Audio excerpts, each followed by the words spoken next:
अथ श्रीराधा माधवयोर्नाम युगलाष्टकम्। श्री राधा कृष्णाभ्या नमः। राधा माधवयोरे तदवक्षे नामयुगाष्टकम्।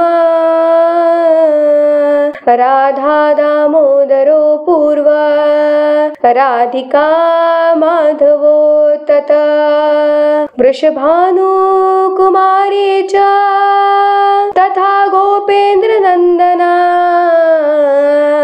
गोविन्दस्य प्रियसखी गान्धर्वान् बान्धवस्तथा निकुञ्जनागरो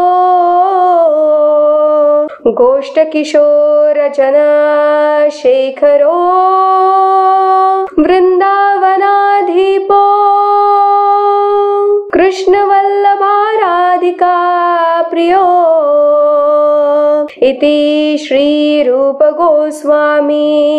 विरचितस्तवमालाया श्रीराधा माधवयोर्नाम युगाष्टक सम्पूर्णम्।